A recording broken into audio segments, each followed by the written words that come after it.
간멘 에세이. 둘로스라는 단어를 아십니까? 둘로스라는 헬라어 이야기입니다. 몇 년 전에 무료 성경을 나눠주러 나간 적이 있습니다.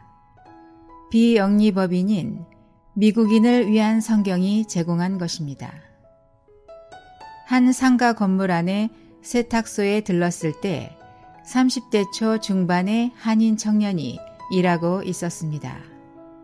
연로한 부모님 대신 나와서 일한다고 했습니다. 말하는 분위기가 영어가 편한 것 같아 영문 성경 한 권을 주고 나왔습니다. 그 다음 주에 다시 갔을 때 그 청년은 처음 만났을 때와 달리 조금 퉁명스럽게 대했습니다. 이유를 들어보니 주고 간 성경이 자기가 보는 킹 제임스 성경과 달리 servant를 slave로 잘못 번역했다는 것입니다. 이 청년은 최소한 이 두 영어 단어의 차이를 잘 알고 있었습니다. 그로부터 조금 시간이 흘렀을 때였습니다. 어느 날 인터넷판 기독교 신문을 보는데 둘로스, 종이 아닌 노예로 번역해야 라는 기사 제목이 눈에 들어왔습니다. 서울 방배동 소재 어느 교회를 담임하는 분이 쓴 글이었습니다. 이분 주장에 의하면 이스라엘에는 노예가 있었고 노예를 뜻하는 단어가 둘로스였는데 성서가 번역될 당시 노예제도와 같은 정치적인 논쟁이 있었고 이에 둘로스라는 단어를 노예 대신 종이라는 단어로 격상시켜 번역했다는 것입니다. 그분은 예수의 노예가 된다는 것은 곧 예수의 소유가 되는 것이고 사도 바울의 나는 예수 그리스도의 종이라는 고백은 예수 그리스도의 노예로 번역해야 한다고 했습니다. 과거에 이런 경험이 있었기에 아침에 아래 말씀을 대했을 때 노예라는 표현이 더 제 관심을 끌었습니다. 신실하고 현명한 노예가 되어 주인이 맡긴 집안 식구들에게 제때의 양식을 나눠줄 사람이 누구입니까? 마태복음 24장 45절. 사실 이 며칠 동안 위의 말씀, 특히 노예라는 단어와 씨름했습니다. 본문의 정확한 의미와 주님께서 이 말씀을 하실 때의 부담을 제대로 만져서 저의 삶에 적용할 수 있기를 기도했습니다. 아래 내용은 그 결과입니다. 종인가 노예인가? 먼저 둘로스의 원문에 가까운 번역이 무엇인지를 알고 싶었습니다. 그래서 구글창에 둘로스는 노예로 번역해야 라고 쳐넣어 나온 자료들을 읽어보았습니다.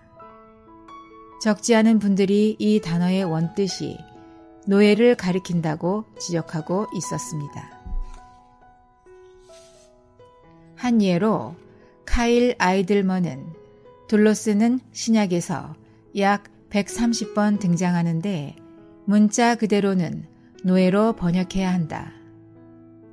성경시대의 독자들은 둘로스를 노예로 이해하고 신약을 읽었을 것이다 라고 말합니다. 그는 또한 예수님을 주님이라고 부르는 것은 자신이 노예라고 인정하는 것이다 라고도 했습니다. 또 다른 자료는 이 단어에 대해 가장 낮은 신분으로서 배에 묶여 노를 젓는 노예를 둘로스라고 불렀다. 노를 젓는 종으로서 둘로스는 한마디로 나는 없습니다. 나는 존재도 아닙니다. 라는 의미라고 설명합니다. 슬레이브라는 책 저자는 둘로스는 노예인데 종은 고용된 존재이고 노예는 소유된 존재라고 둘을 구분합니다. 또 어떤 분은 노예를 이렇게 묘사합니다.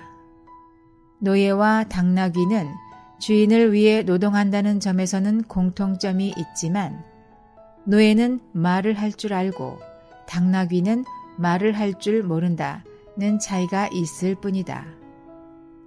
종합해 볼 때 둘로스는 종보다는 노예로 번역하는 것이 더 원문에 합당함을 알았습니다. 예수님도 종이자 노예이셨음. 주님께서 자신의 핏값으로 율법의 저주로부터 우리를 되사오셨습니다. 이것을 안다면 그분이 주인이시고 우리는 그분의 노예라는 교리적인 설명에 토를 달 사람은 아무도 없을 것입니다. 그러나 현실적으로 요즘은 종은 거의 보기 힘들고 심지어 종업원의 지위도 점점 향상되는 추세입니다. 이런 상황에서 과연 위와 같은 개념의 노예 되기를 자원하는 사람이 몇 명이나 있을 것인가?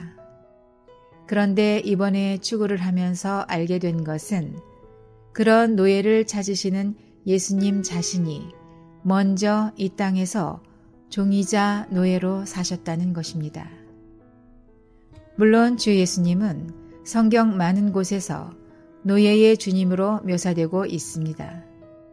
그리고 이러한 호칭이 전혀 낯설지가 않습니다. 그분은 또한 하나님과의 관계에서는 다음과 같이 종으로 언급되셨습니다. 하나님께서 그분의 종 예수님을 영광스럽게 하셨습니다. 사도행전 3장 13절. 하나님께서 하나님의 종을 일으키시어 26절. 기름 부으신 거룩한 종 예수님을 대적하여 사도행전 4장 27절.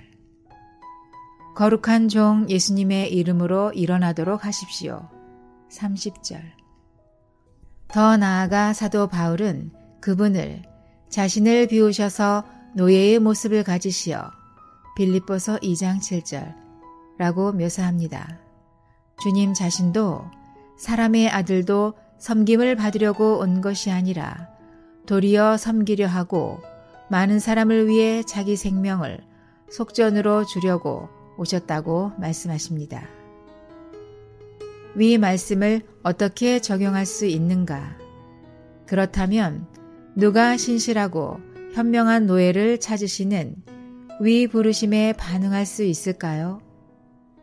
주님께서 자신을 핏값 주고 사오신 분임을 믿고 고백하는 모든 사람들, 친히 노예의 삶을 사신 주님을 영접하고 그 인격을 다시 살아내는 사람들이 그렇게 할 수 있을 것입니다. 자신의 삶을 돌아볼 때 이와는 거리가 멀고 많은 순간 주님 앞에 신실하지 못했음을 회개했습니다. 그러나 주님이 긍휼을 베푸신다면 앞으로 남은 삶은 주님의 노예로서 그분의 식구들에게 양식을 나눠주는 일을 하다가 그분을 맞이하고 싶은 갈망이 생겼습니다. 아울러 이 주제에 대해 주님을 앙망할 때 다음 찬송 가사가 생각났습니다. 이런 가사를 쓴 사람은 자신이 주님의 노예이자 동료 믿는 이들인 여러분의 노예인 것을 잘 알고 있었음이 분명합니다. 대가 없이 사랑케 하소서. 보상 없이 섬기게 하소서. 알아주지 않더라도 주여 나로 고난받게 하옵소서. 부당한 고통 받아도 원망 안 한 주의 본 배우게 하옵소서. 참담한 시련 당할 때 나의 눈물을 닦아 주소서. 주가 내 위로 되심 누리며 나로 생명샘 되게 하소서. 오 주 예수님, 남은 날들을 당신의 신실한 노예로서 살게 하여 주옵소서. 우리 모두를 당신의 몸의 지체들에게 제때의 생명의 양식을 먹여주는 사람으로 만들어 주옵소서. 아멘.